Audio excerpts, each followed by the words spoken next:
Was I selfish? I used to ask myself that. When I decided to move to the Czech Republic for a job opportunity, it wasn't because we were struggling. We weren't. My husband had a good job, we could pay rent, we could buy food without calculating every coin. Our children were clothed, fed, loved. We were comfortable. So this wasn't desperation. It was vision. It was expansion. It was that feeling you get when life is good, but you can see that something greater is just within reach. We wanted more for our children. More exposure, more opportunity, a different kind of future. And at the time, I didn't feel selfish. I felt strong. I felt purposeful. I believed the separation would be temporary. I told myself, this is short-term pain for long-term stability. What I didn't know was that living wouldn't be the hardest part. Staying away would be. The process of moving didn't happen quickly. It took 3 years. 3 years of checking emails. 3 years of trying to secure an embassy appointment. 3 years of hope rising and falling. At one point, when I finally got an appointment, the job said, "It's taken too long. We can't take you anymore." And I remember thinking, maybe this isn't meant to happen. Maybe we forced this idea too much. So we did what people do when plans stall. We continued living. We stopped waiting for Europe to decide our lives. And that's when I got pregnant. It wasn't part of the original plan. I was supposed to move when I had only one child, but life interrupted our timeline. And that interruption became one of the sweetest seasons of my life. The delay that had frustrated me for so long suddenly felt like mercy. I had more time to hold my daughter before she stopped being the only child, more time to breastfeed my son when he arrived, more time to sit in the quiet chaos of motherhood before distance entered the picture. Looking back now, I don't see the visa delay as inconvenience. I see it as protection, because I cannot imagine living when my son was only a few months old. I breastfed him until he was 1. And even that ending was gentle. He stopped on his own a few months before I eventually left. Almost like he knew. Almost like life was slowly preparing both of us for separation. At the time, I didn't realize that this pregnancy wasn't just a blessing. It was preparation. Before the airport goodbye, there was another kind of goodbye. I had to move my children to the city where my family lives so they could stay with my grandparents and my sisters. That drive felt heavier than I expected. There are small bags in the back seat, there are toys, blankets that still smelled like home. They were excited. They thought it was a visit. I knew it was the beginning of something bigger. My husband was working out of town at that time, so when the house became quiet at night, I was alone with my thoughts. And that's when it started hitting me. I would lie in bed and think, these are the last nights under the same roof for a while. I didn't sleep properly. I would replay the day in my mind. Did I hug them long enough? Did I speak gently enough? Did I memorize their voices? That's when I started overcompensating. I would take extra time doing my daughter's hair, smoothing it slowly, braiding it tighter than usual. I bought little things they didn't even ask for. I cooked their favorites more often. I watched them sleep. And while doing all those small, normal mother things, there was this ache inside me whispering, this won't be your routine for much longer. That ache never left. The morning of the airport didn't feel dramatic. It felt quiet, heavy. We drove there together. I don't even remember much of the road. I just remember holding my son closer than usual. Because of the outbreak restrictions at the time, no one was allowed inside except travelers. So our goodbye had to happen outside. That detail matters because I think if we had been allowed inside, maybe I would have delayed it longer. Maybe I would have clung harder. But there we were in a parking lot, trying to compress a lifetime of love into a few minutes. I hugged my daughter first. She wrapped her arms around my waist and asked, "Mommy, you're going to work?" Your voice wasn't breaking. Mine was. I knelt down to her level and told her I would call every day. I tried to make it sound normal, like this was temporary, like this wasn't the biggest fracture of my heart. My son didn't fully understand. He just looked at me with those curious eyes, as if trying to read my face. I kissed him over and over. I remember thinking, memorize his weight, memorize his smell, memorize this moment. My husband stood there strong as always, my mother, my sister, and Paida.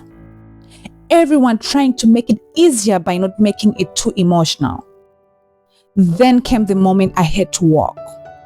And that walk felt longer than the entire 3-year visa process. I kept turning back. They were still standing there. And then, after I passed through the entrance doors, I looked through the grass. That's when it happened. I saw them from the other side, separated by something transparent but immovable. My son in his blue shirt, my daughter's neat plaids, small hands waving. They started walking toward the car. They looked fine. They looked safe. They even looked happy. And that's what broke me, because on the outside, everything was calm. But inside me, it was a storm. It was guilt. It was fear. It was doubt. It was love stretched to a limit I didn't know existed. That was the moment I realized leaving wasn't the hardest part. Staying away would be. When I arrived in the Czech Republic, I stayed with a friend at first. The house was warm. The bed was comfortable. There was food in the fridge. For the first time in years, I had interrupted sleep available to me. And that's the strange thing. I could sleep, but I couldn't. I would wake up in the middle of the night instinctively, like I'd heard a child cry, but there was no cry. No little feet running down a hallway, no small voice calling mommy, just silence. And that silence didn't feel peaceful. It felt wrong. I realized something then. Exhaustion had been my language of love. Waking up in the night, changing diapers, wiping tears, that chaos had defined my motherhood.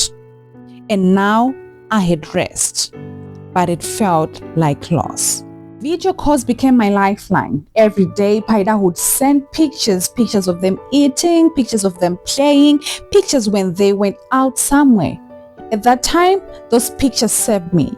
I would zoom in, look at their faces, check their clothes, study the background. I wanted proof that they were okay. And they were.